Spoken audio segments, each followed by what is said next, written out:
मुसलमान और मुसलमान का मकसद ये मुसलसल जद्दोजहद का नाम है। मुसलसल कोशिश में रहना, अपनी रूहानी तरक्की के लिए भी, मुआशी तरक्की के लिए भी, दीनी उरूज के लिए भी, इस्लामी इक़दार के लिए मुसलसल कोशिश में रहना। मुसलसल दूसरों को लेके चलने के लिए, दूसरों को पैगाम हक़ देने के लिए, कुफ्र को पैगाम दीन देने के लिए, गलबा इस्लाम के लिए मुसलसल जद्दोजहद करना, ये मुसलमान को अल्लाह तबारक व तआला और उसके प्यारे हबीब अलैहिस्सलाम की तरफ से मकसद दिया गया है। कुंतुम खैरा उम्मतिन उखरिजत लिन्नास, तुम बेहतरीन उम्मत हो, लेकिन याद रखना तुम्हें लोगों के नफ़े के लिए पैदा किया गया है। तामुरून बिल मारूफ व तनहौना अनिल मुनकर, तुमने लोगों को मारूफ का हुक्म देना है और मुनकरात से मना करना है। मकसूद अगर ज़िंदगी में कुछ हो फिर ज़िंदगी सही गुज़रती है।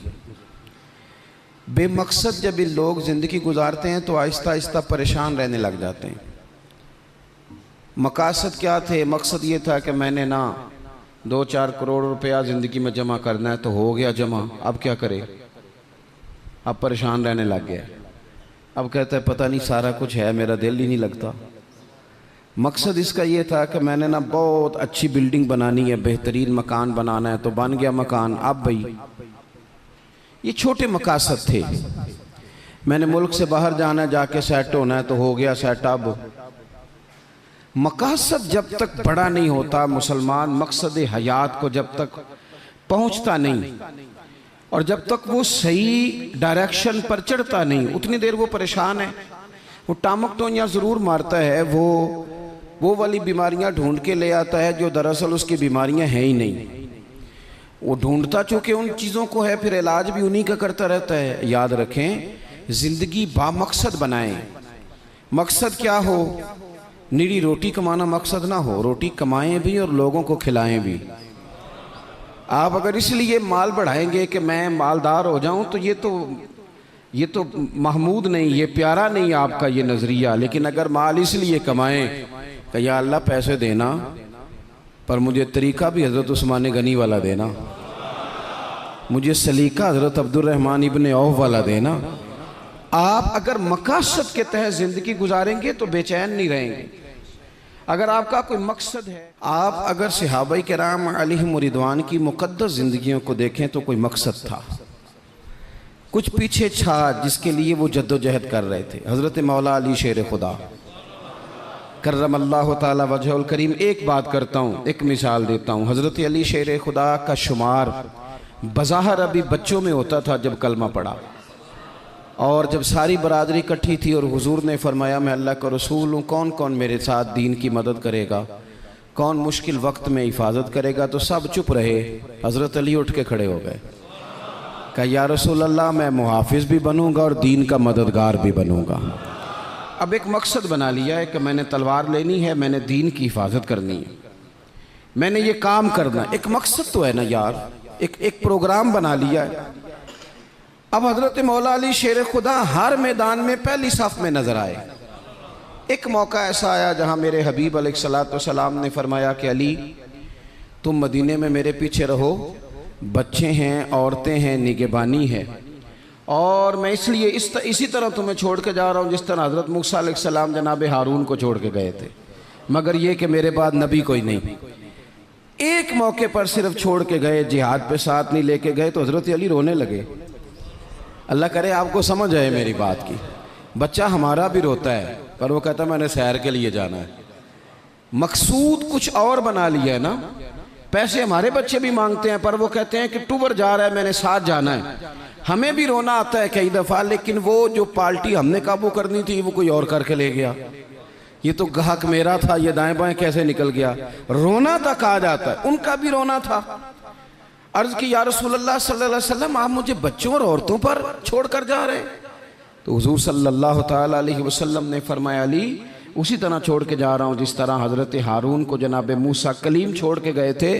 भाई एक मकसूद था कि मैंने मैदान में रहना है, एक इरादा किया था, एक प्रोग्राम बनाया था, फिर सारी ज़िंदगी वो मैदान में रहे।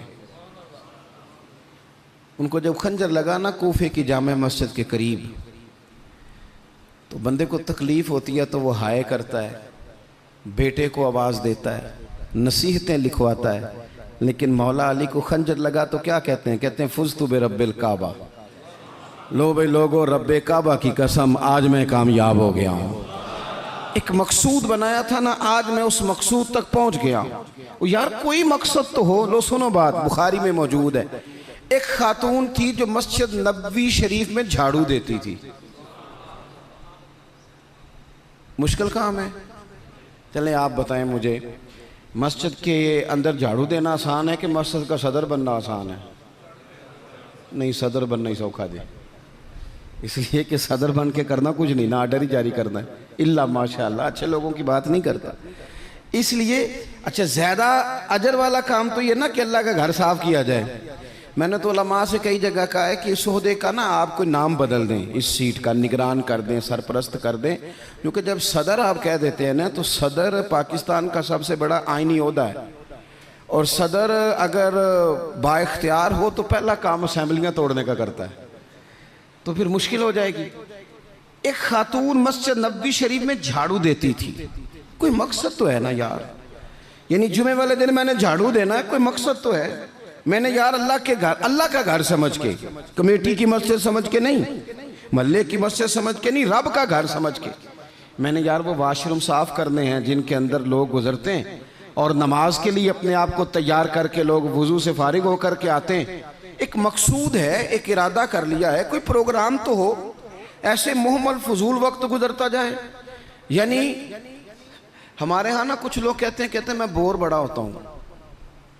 आपने नाराज़ नहीं होना, मैं सैकड़ों और हज़ारों लोगों को जानता हूँ जो उनसे पूछना क्या कर रहे हैं तो कहते हैं टाइम पास कर रहा हूँ। तो मैं कहता हूँ आपने टाइम को बिल्कुल फजूल समझ लिया है। क्या समझते हैं आप? ज़िंदगी के लम्हात इतने फारिग हैं। और नबी पाक सल्लल्लाहु अलैहि वसल्लम ने फरमाया दो नेमतें ऐसी हैं जिनके बारे में बहुत सारे लोग धोखे में। दो नेमतें, नेमतें का हुजूर ने नेमतान, दो नेमतें ऐसी हैं जिसके बारे में लोग धोखे में पड़ गए। उन्हें समझ ही नहीं आई कि हमारे पास नेमत या रसूलल्लाह कौन सी? हुजूर ने फरमाया एक सेहत और एक फुर्सत, एक सेहत और एक फुर्सत। अल्लाह ने फारिग वक्त दिया था कि बहुत सारे कुरान पाक पढ़ सकता था, दरूद पाक पढ़ सकता था, कोई काम कर सकता था, लेकिन बस उस चौक में गुजर गया, उस गली में वक्त गुजर गया, फलाने की बातें करते वक्त गुजर गया, मेलों ठेलों में गुजर गया, शुगल मेलों में गुजर गया, कोई ठंडे इलाके की सैर में गुजर गया, जो बचा था वो मोबाइल पे गुजर गया। बीत गए औकात हमारे।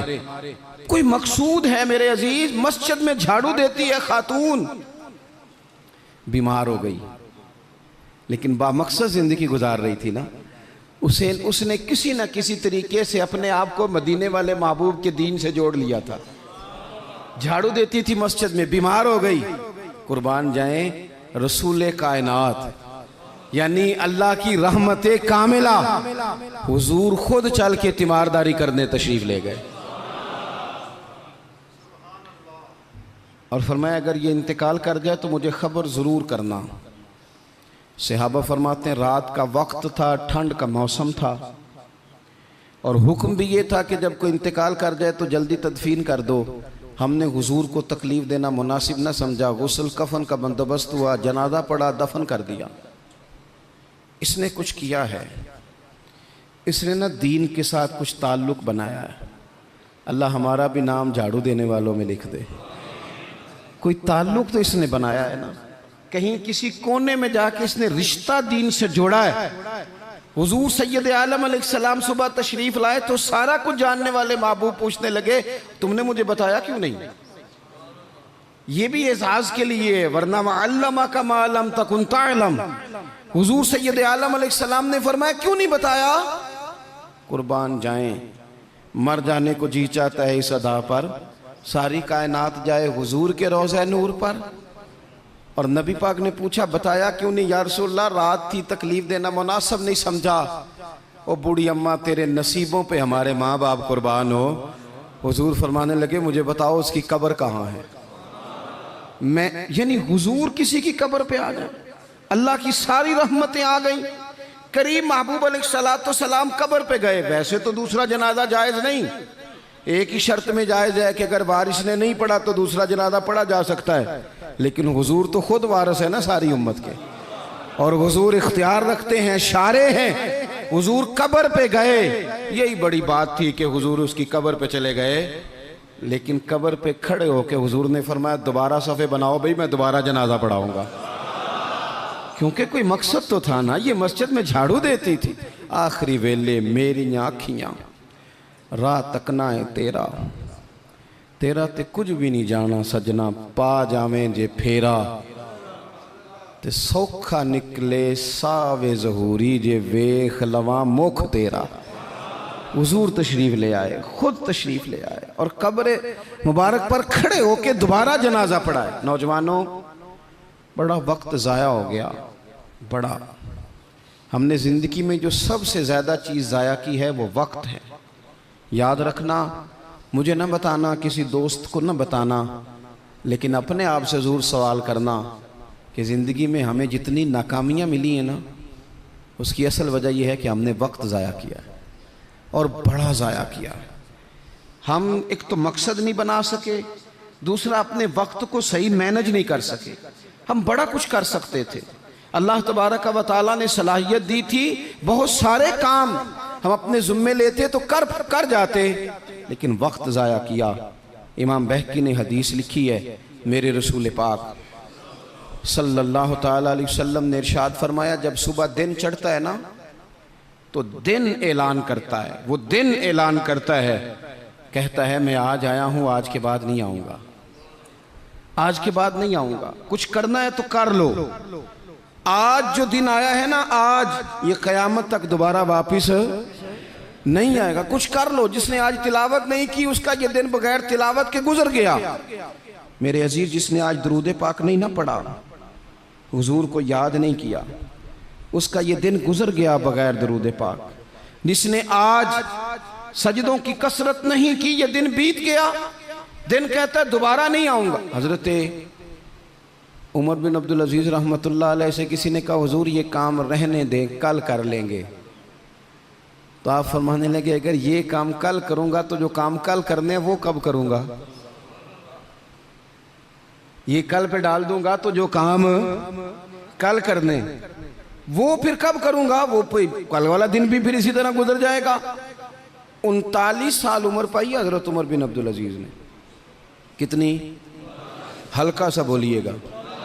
1 कम 40, 1 कम 40, 39 साल उम्र। पिछले बादशाह जालिम थे, ये उनके जुल्म बिद हो गए। आवाम के साथ बड़ी जगह पे वो खैर नहीं कर पाते थे, जनाब उमर वो खैर भी कर गए। हज़रत उमर बिन अब्दुल अजीज़ रहमतुल्लाह अलैह सारा हुकूमत का नक्शा भी बदल गए। ये 20 कुरान भी पढ़ गए और करोड़ों दफ़ा मदीने वाले पे दुरूद व सलाम भी भेज के चले गए। उम्र 39 साल पाई, उम्र 39 साल पाई। बीत गया हमारा वक्त। पीछे पलट के देखते हैं तो बड़ा कुछ ज़ाया कर आए। मज़ीद ना करना, मज़ीद ना करना। अपने अगर हम चाहते हैं मुआशरा इस्लाह पजीर हो तो एक तो बामकसद, दूसरा वक्त बिल्कुल किसी मौके पे ज़ाया नहीं करें, किसी मौके। इमाम शाफ़ी रहमतुल्लाह अलैह फरमाया करते थे, मैंने सूफिया से एक बात सीखी है जिसने मुझे बड़ा नफ़ा दिया है। हुजूर वो क्या है? आप फरमाते हैं, सूफिया फरमाया करते हैं कि वक्त एक तलवार है, इसे अपने हाथ में कर लो तो बड़ी मुश्किलात काट डालोगे, और अगर तुमने इसको अपने हाथ में ना किया तो फिर वक्त तो तलवार ही है, ये तुम्हें काट डालेगा, फिर तुम कट जाओ। जवान बिलखुसूस ये टाइम पास ये निकाल दें। मिजाज बन गया है हमारा शुगल मेले का। गप्पे घंटों भी हों तो वक्त का पता नहीं चलता। शुगल मेले का, मैं आपको पता है हम गुलाम हैं औलिया के, हम सूफिया के नज़रियात को कुरान और सुन्नत की तर्जुमानी समझते हैं। लेकिन ये कि आपने नहीं देखा होगा कि 20 लोग इकट्ठे होकर किसी जगह एक गली से निकले हों, कोई पूछे किधर जा रहे हो तो कहें हम जुमा पढ़ने जा रहे हैं मस्जिद में। 20-20 होके नहीं निकलते। लेकिन अगर ठंडे इलाके में सैर करने जाना हो तो 20 की बस भर जाती है कि नहीं? अगर कहीं फलानी जगह मेला लगा हुआ है तो फिर 2-3 गलियों से बसें भर जाती हैं कि नहीं? मैं अक्सर कहता हूँ कि आपने शुगल मेला बना लिया है मज़ारात को। शुगल मेला सारे रास्ते में नमाज नहीं पढ़ी, क्या मिजाज, वक्त को जाया कर रहे हैं और बड़ा ज्यादा कर रहे हैं, और ये पलट कर हाथ नहीं आएगा। जिन लोगों ने काम किया, हमारा हजार हा इख्तलाफ है यूरोप के साथ, पर ये बात तो मान जाओ ना, उन्होंने अपना वक्त मैनेज कर लिया है, मैनेज कर लिया। हम अभी तक हैं, बहुत सारी चीजें हैं, नारों में जिंदा हैं, उन्होंने मैनेज तो किया है। तीसरी बात मेरे अजीज इस्लाह माशरा के लिए जो बड़ी अहम और बड़ी ज़रूरी है, वो ये है कि तरजीहात का तायुन करें ज़िंदगी में। मेरी दरअसल तरजीह क्या है, असल मकसूद क्या है। ये हमारे मजहबी इज्तिमात होते हैं, मुझसे लोग वक्त लेने के लिए आते हैं, बड़े अच्छे लोग होते हैं, खैर के लिए आए हैं, वरना हमें कौन पूछता है। तो मैं कई दफ़ा पूछता हूँ दोस्तों से कि जो आप महफिल करा रहे हैं तो कोई पस मंज़र भी तो बयान करें ना, मकसूद क्या है। चलें इतना ही कह दें कि सवाब की नीयत से करा रहे हैं, अल्लाह में अजर देगा, लेकिन ये कि मकसूद ही नहीं पता। जवानों की बड़ी बड़ी जमातें बनी हुई हैं, मकसूद का ही नहीं पता दरअसल जाना किस तरफ। अपनी ज़िंदगी में तरजीहात, और जब तरजीहात तय करें तो ज़रूरियात को आगे रखें, फ़राइज़ को हमेशा आगे रखें। जो फ़राइज़ हैं, जो वाजिबात हैं, उनको हमेशा पहला दर्जा दें।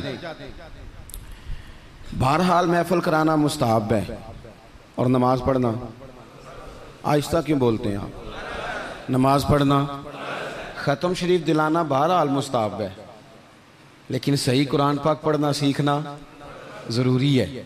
जो ज़्यादा ज़रूरी है वो क्यों नहीं कर रहे।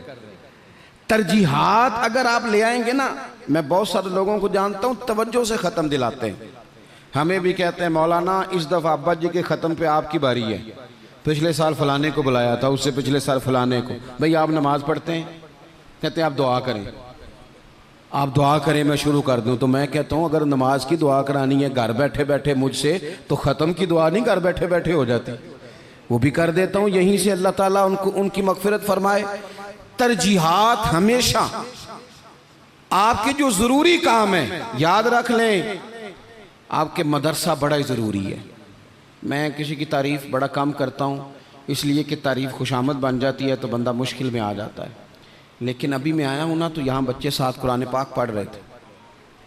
मेरे आशिया ख्याल में ये बात भी आ सकती थी कि कारी साहब ने, हज़रत साहब ने छुट्टी क्यों नहीं कराई, मस्जिद में महफिल है। लेकिन आप यकीन करें कि मेरा दिल इतना ठंडा है, मैंने कहा ये बिल्कुल सही कर रहे हैं, इनको पढ़ना ही चाहिए। ये जो काम इनके लिए ज़्यादा ज़रूरी है, इनके घर वालों ने जिगर के टुकड़े दिए पढ़ाने के लिए, तो जो जिस काम के लिए भेजे हैं वो काम ज़रूरी है, वही इन्हें करना चाहिए। तरजीहात तो तय करें मेरे भाई, दरअसल तरजीह क्या है। हज़रत तलहा रज़ी अल्लाह ताला अन्हु फरमाते हैं, एक बद्दू हुजूर की बारगाह में आया, सादा बंदा, बाल बिखरे हुए, हालत बड़ी परागंदा, मिशकात में हदीस है। उसने आन करके अर्ज़ की, या रसूल अल्लाह सल्लल्लाहु ताला अलैहि वसल्लम, हुजूर मुझे बताइए इस्लाम क्या है, इस्लामी अहकामात बताएं। तो हुजूर ने कलमा शहादत के बाद फरमाया कि वक्त पर नमाज पढ़ना, दिन और रात में 5 नमाजें तेरे ऊपर ज़रूरी हैं। उसने अर्ज़ की हुजूर कुछ नफल भी पढ़ूं? तो फरमाया अगर तो अपनी तरफ से पढ़े तो बड़ा ही अच्छा है। उसने कहा, उसके बाद फरमाया साल में 1 महीने के रोज़े रखना। अर्ज़ की हुजूर कुछ नफली भी रखूँ? फरमाया रखे तो बड़ा बेहतर है। फिर फरमाया हज फ़र्ज़ हो जाए तो पहली फुर्सत में करना। हुजूर कुछ साथ नफली भी करूँ? फरमाया करे तो अच्छा है। फिर फरमाया ज़कात दे, ज़कात। उसने अर्ज़ की, या रसूल अल्लाह सल्लल्लाहु ताला अलैहि वसल्लम कुछ नफली सदकात भी करूं? फरमाया करे तो बड़ा अच्छा है। उसने ये बातें सुन के ना सिर्फ फ़राइज़ की तालीम दी, फ़राइज़ की। आज जो खतीब मुझे और आपको नुक्ते सुनाए हम तवज्जो से सुनते हैं, और अगर फजर में इमाम साहब वुज़ू के मसले बताएं तो कहते हैं एडा आलम ही नहीं। आलम तो उसे जिनने कल बड़ी ऊँची तकरीर की थी। अगर वो आपको गुस्ल का तरीका बताए तो लोग कहते हैं ये तो इल्म की शायद बात ही नहीं। वो नुक्ता बयान करने वाला, वो जिसकी आवाज़ ज़्यादा बुलंद हो रही थी। आवाज़ बुलंद होना ज़्यादा ज़रूरी नहीं होता, दलाइल बुलंद होना ज़रूरी होता है। आपकी दलील कितनी मजबूत है ये ज़्यादा अहम है। तो अल्लाह के महबूब अलैहिस्सलाम ने फरमाया फ़र्ज़ नमाज पढ़, ज़कात दे, रमज़ान के रोज़े रख, हज कर। हुज़ूर सैयद आलम सल्लल्लाहु ताला अलैहि वसल्लम ने ये तरजीहात बताई। वो शख्स पता है हुजूर से क्या कहता है? कहता है या रसूलल्लाह जो मैंने आपसे सुना है ना कमी करूँगा ना इजाफा करूँगा। गोया वो मान गया कि मैं तरजीह दूंगा फ़राइज़ को। तो रसूल पाक सल्लल्लाहु अलैहि वसल्लम ने फरमाया, सहाबा की तरफ देख के फरमाया, अगर ये जो कह रहा है उस पर डटा रहा जो इसने कहा है अगर वो सच किया इसने, तो फरमाया फिर ये बंदा कामयाब हो जाएगा, फिर ये फलाह पा जाएगा। आप तरजीह हमेशा अहम काम को दें। मैं जो बात करने लगा हूं मेरे उलमा उसकी जिम्मेदारी लेंगे। आपसे ये नहीं पूछा जाएगा कि आपने मज़ार पे चादरें कितनी डाली हैं, ये ज़रूर पूछा जाएगा कि माँ बाप की खिदमत की कि नहीं की। तो जो तरजीह है, मज़ार पे चादर ज़रूर डालें, मना नहीं, पर यह कि वहाँ वक्त पे जाना, वहाँ ड्यूटी ठीक करना और अम्मा अब्बा घर में परेशान हो। रसूल कायनात सल्लल्लाहु अलैहि वसल्लम की खिदमत में एक सहाबी हाजिर हुए, अर्ज़ की या रसूल अल्लाह सल्लल्लाहु ताला अलैहि वसल्लम, मैं एक मसला दरियाफ्त करने आया। मेरे दोस्तों पता हमें क्या हुआ है, हमने ना बाहर वक्त बहुत ज़्यादा दिया है, और जो हमारे घर के अंदर हमारी जिम्मेदारियां थी ना, हमारे बच्चे, हमारी बीवी, हमारे बहन भाई, उन जिम्मेदारियों से ना हमने जान छुड़ाई है। इल्ला माशाल्लाह कुछ लोगों ने बच्चे को चार्ज किया, बच्चा तंग कर रहा है, लगा दो गेम मोबाइल पे, चलो हमारी जान छूटी, वो जाने उसका काम जाने। आप अगर 10-15 मिनट बच्चे को देते, वो आपसे खेलता, वो मानूस होता। आप कहते मैं बड़ा मसरूफ़ हूँ, और भाई तो इतना मसरूफ़ तो नहीं जितने मदीने वाले महबूब मसरूफ़ हैं। लेकिन रसूल पाक के तो कंधों पे इमाम हसन चढ़ के सवारी किया करते थे, हुजूर की तो गोद में इमाम हुसैन खेला करते थे। हज़रत अबू हुरैरा कहते हैं मैंने देखा